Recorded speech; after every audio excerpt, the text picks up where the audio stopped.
तुम्ही रोज जप करता, माळा पूर्ण करता, भक्तीमधले सर्व रूल्स फॉलो करता, पण तरीही तुमचं मन अस्वस्थ आणि अशांत असतं का?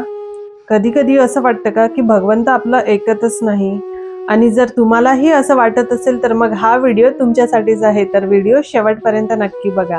आणि हो, जर चॅनलवर नवीन असाल आणि अजून देखील या यूट्यूब चॅनलला सबस्क्राईब केलं नसेल तर प्लीज या यूट्यूब चॅनलला सबस्क्राईब करा, जेणेकरून असेच नवीन नवीन शास्त्र आधारित व्हिडिओ तुम्हाला बघायला मिळेल. तर मग सबस्क्राईब करायला विसरू नका. चला तर मग आजच्या व्हिडिओला सुरुवात करूया.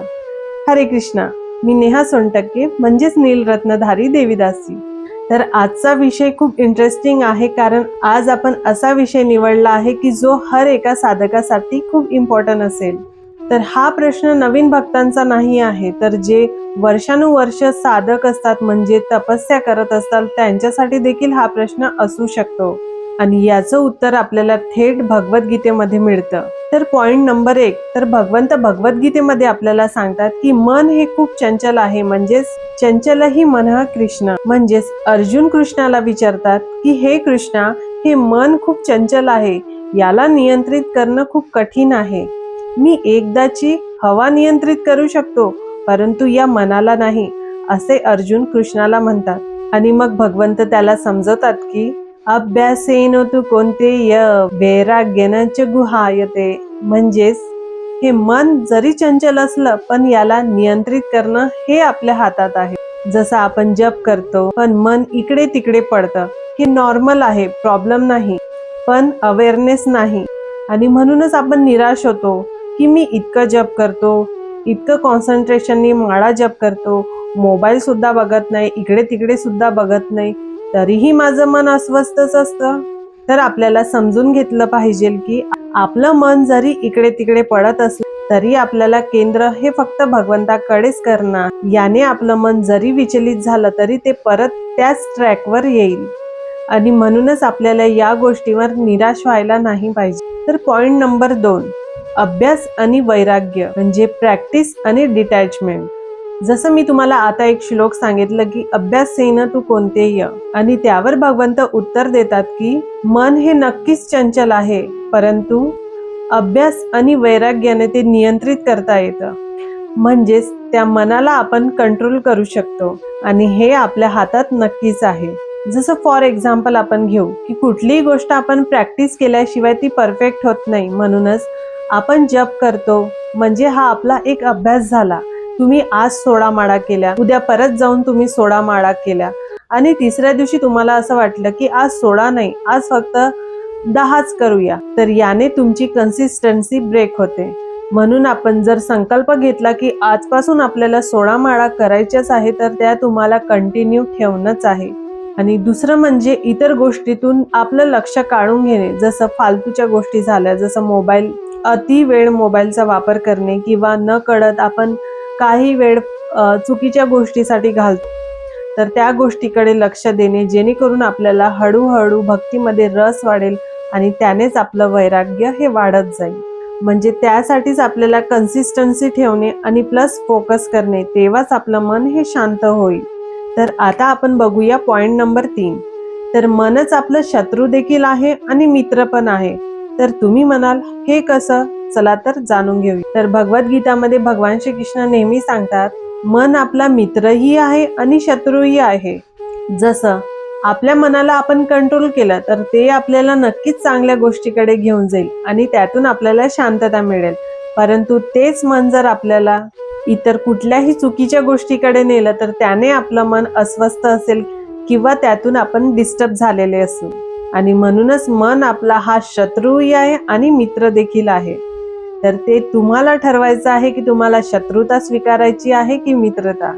आता आपण बघू पॉइंट नंबर 4, यांत्रिक जप. खूप लोक आजकाल यांत्रिक जप म्हणजेच मेकॅनिकल जप करतात. जसे आपण जप करतो पण आपलं मन त्या जपामध्ये नसतं, मन सतत इकडे तिकडे असतं, जसं मोबाईल बघणे किंवा कुणाशी जप करता करता कुणाशी बोलणे, आणि यानेच आपलं मन जपामध्ये लागत नाही. जसं भगवद्गीतामध्ये भगवान श्रीकृष्ण सांगतात की व्यवसायी आत्मिका बुद्धी, म्हणजेच एकाग्रता असणे खूप आवश्यक आहे. म्हणून आपण जेव्हाही जप करतो तेव्हा आपल्या जपातून जे शब्द निघत आहे त्या शब्दांवर आपल्याला केंद्रित करणे हे खूप आवश्यक आहे. कारण जेव्हा आपण ते शब्द श्रवण करू तेव्हाच आपल्यामध्ये ती खरी शांतता उतरेल. म्हणून नेहमी जप करताना शब्दावर लक्ष द्या. आता आपण बघू पॉइंट नंबर 5. जसं इच्छा आणि अस्थिरता. तर इच्छा आणि अस्थिरता म्हणजेच जेव्हा आपण जप करतो तेव्हा आपली काहीतरी भौतिक इच्छा ही नक्कीच असते. जसं आपण विषयांवर लक्ष देतो, म्हणजे कुठल्या तरी एका विषयावर आपण फोकस करत असतो आणि जप करता करता देखील आपल्याला तीच गोष्ट आठवत असते, म्हणजेच ती आपली एक विषयावरची आसक्ती झाली. तर भगवान श्रीकृष्ण हे भगवद्गीतामध्ये नेहमी सांगत असतात की ध्यायन्तो विषयांस्पुह, म्हणजेच भगवंत सांगतात की विषयांवर विचार केल्याने आसक्ती वाढते आणि आसक्ती वाढली तर त्यातून इच्छा निर्माण होते आणि जर इच्छा निर्माण झाली तर त्यातून क्रोध निर्माण होते. तर आता हे कसं, जसं जप करताना आपण एखाद्या विषयावर केंद्रित केलं. फॉर एक्झाम्पल, जसं आता आपण जप करत आहे आणि जप करता करता जर तुम्ही मोबाईलचा वापर करत आहे आणि मोबाईलमध्ये बघताना तुम्हाला एक कुठली तरी गोष्ट आवडली आहे आणि तीच गोष्ट तुम्ही वारंवार बघत आहे, ती गोष्ट बघितल्यानंतर तुमच्या मनात ती गोष्ट एकदम भरून गेली आहे, म्हणजे तुम्हाला आता असं वाटत आहे की ती गोष्ट तुमच्याकडे हवीच आहे. तर तुम्ही ती गोष्ट सतत बघत असतात. कुठल्या तरी प्लॅटफॉर्मवर ती गोष्ट खूप चांगली अवेलेबल असेल तर तुम्ही ती शोधण्याचा प्रयत्न करता. हळूहळू ती तुमची इच्छा वाढत जाते. इच्छा वाढली की मग तुम्हाला ती परचेस करण्याची म्हणजेच खरेदी करण्याची इच्छा वाढते आणि खरेदी केल्यानंतर तुम्हाला वाटते की ती गोष्ट कधी कधी घरी येते आणि जर ती गोष्ट तुमच्या घरी आली नाही तर त्यातून तुम्हाला क्रोध निर्माण होतो.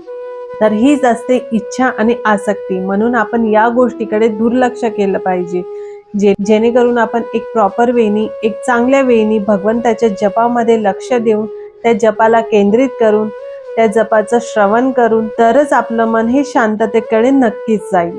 म्हणून जपाकडे नेहमी फोकस करत राहा.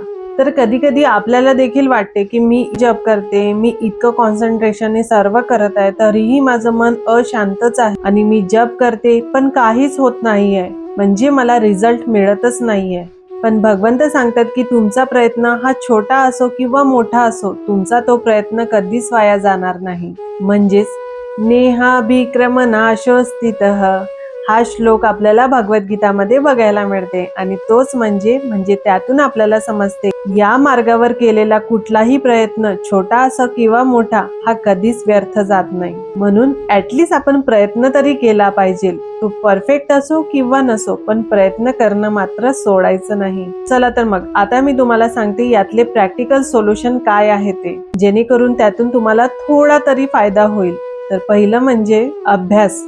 रोज जप करा, डेली प्रॅक्टिस, कधीही ब्रेक देऊ नका. मग त्यात तुम्हाला अस्वस्थ असो किंवा नसो, पण भगवंताचं नाम तुमच्या मुखातून हे नेहमी घेत राहा. दुसरं म्हणजे वैराग्य.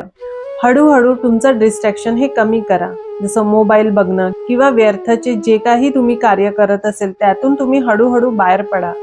तिसरं, श्रद्धा ठेवा, म्हणजेच भगवंतावर विश्वास ठेवा. रिझल्ट हे लगेच दिसणार नाही, पण एक दिवस नक्कीच दिसेल. चौथं, एकाग्रता म्हणजेच फोकस. जसं जप करताना तुम्ही ते शब्द ऐका, त्या शब्दाला फील करा.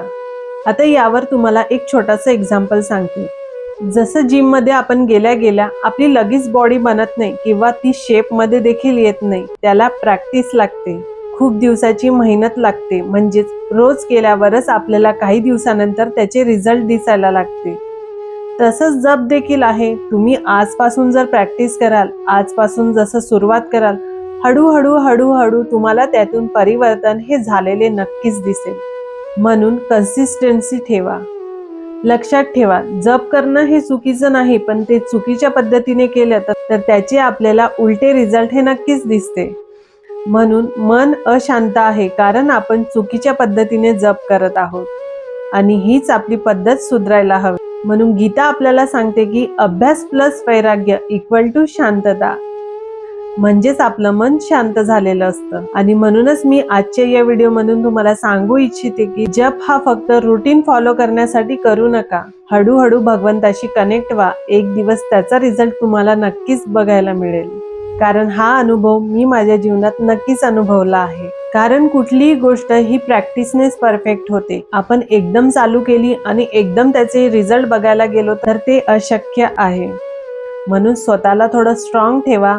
जेवढं जमत असेल तेवढा प्रयत्न तुम्ही डेली नक्कीच करा. तर या व्हिडिओच्या माध्यमातून माझा हे सांगण्याचा उद्देश होता की गीताला फॉलो करा. गीता जे सांगते ते आपल्या जीवनात उतरवा. कारण भगवंताने जे काही अर्जुनासाठी सांगितलं ते फक्त अर्जुनापुरतं नव्हतं, तर ते आपल्या सर्वांसाठी आहे. म्हणून गीताला फॉलो करा. जर तुम्हाला हा व्हिडिओ आवडला असेल तर प्लीज एक लाईक करा. इतर लोकांशी देखील हा व्हिडिओ जर तुम्ही शेअर केला तर त्यांच्या मनात देखील थोडी तरी शांतता येण्याचा प्रयत्न हा नक्कीच होईल. म्हणून शेअर नक्की करा. आणि हो, चॅनलला अजून देखील सबस्क्राईब केलं नसेल तर प्लीज यूट्यूब चॅनलला सबस्क्राईब करा, जेणेकरून मला पण नवीन नवीन मोटिवेशनल व्हिडिओ तुमच्यापर्यंत घेऊन येण्याचा प्रयत्न हा नक्की करता येईल. म्हणून सबस्क्राईब करायला विसरू नका.